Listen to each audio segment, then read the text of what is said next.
Hi guys, good evening to everyone. Now is February 25, 2025, Tuesday. As you can see guys, andito naman ako sa koi fish pond ko. At ito ang mga koi fishes ko guys, oh.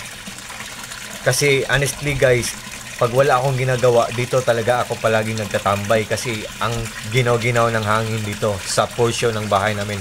Sa part ng bahay namin, sa may koi fish pond namin. Ang lamig ng simoy ng hangin dito. Oh. Kasi, ayan, guys, oh. Oh.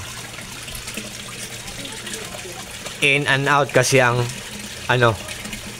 in and out kasi ang hangin dito. Kasi, lang, oh. Yan, guys, oh, fins lang. Labas-pasok ang mga hangin dito, guys. No? Yan. Fins lang, guys. Ang lamig-lamig. So guys, by the way guys, sa video kong to, ipiflex ko ang submersible pump ko.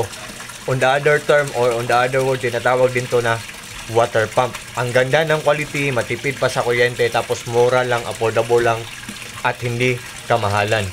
So ipiflex ko ngayon guys. I-reveal ko ngayon. So the moment of truth guys, look at guys, tingnan nyo.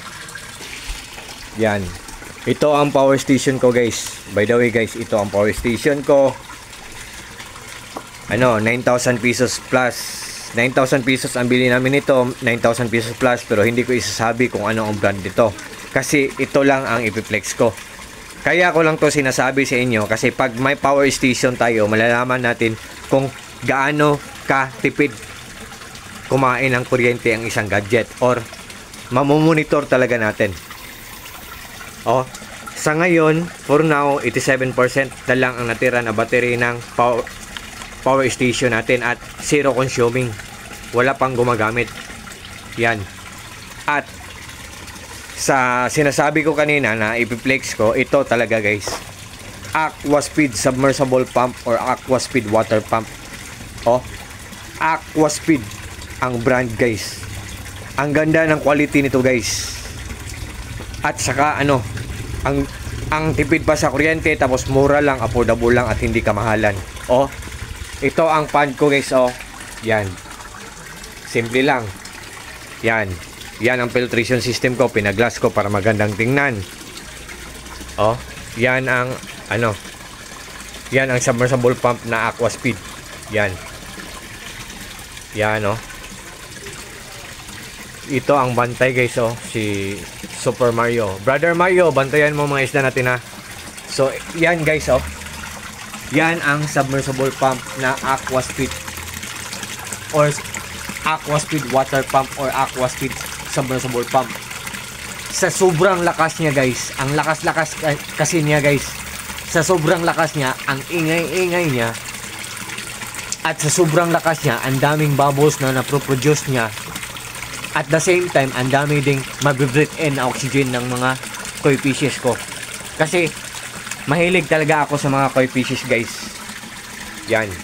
At ito ang setup ng pond ko. Nilagyan namin ng mga indoor plants kasi pag may pond tayo, pag lagyan natin ng mga indoor plants, mas lalong gaganda tingnan.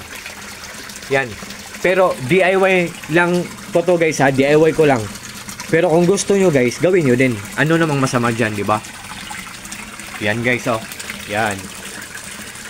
So, ang pond ko guys, pinawilding lang namin ng fence para walang strangers na makapasok. Baka ang mga strangers pumasok dito, kukunin ang mga isda natin, di ba? So, iiwasan natin na ganyan ang mangyari. So, pinawilding namin ng fence, metal. Pero sinadya talaga namin na hindi palagyan ang bubong. Hindi namin pinalagyan ng rope kasi ang mga koi fishes guys, itong klase ng mga isda na to, pag natatamaan to ng init ng araw or full heat of the sun, mas lalong gaganda ang mga kulay nila. So, hindi natin lagyan ng rope.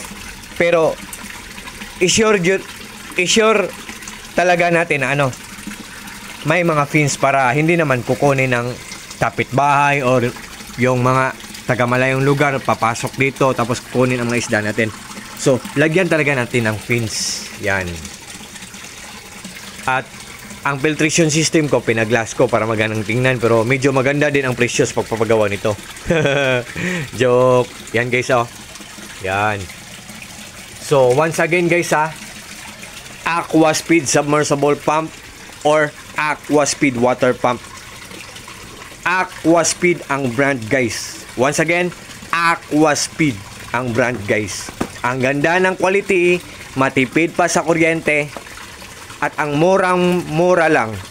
Hindi ka mahalan, affordable lang. So, wait guys sa lahat ng mga friends ko dyan, sa lahat ng mga followers ko dyan, sa lahat ng mga supporters ko dyan, lalo na sa mga kako-groups ko, Koi Lovers Philippines. At sa mga taong walang sawang nagwa-watch sa mga short videos na pinopost ko, sa mga taong walang sawang nagjo-join sa live ko, at especially na sa mga taong palagi lang nag-order sa mga products sa Yellow Basket ko, sa mga products sa link ko. Sa inyong lahat guys, thank you so much yung lahat. Maraming salamat yung lahat. Take care po tayong lahat, or ingat po tayong lahat. At God bless po sa ating lahat, or God bless us all. And that's all guys. Good evening guys. Good evening TikTok. Bye bye guys. Bye bye TikTok. Thank you so much.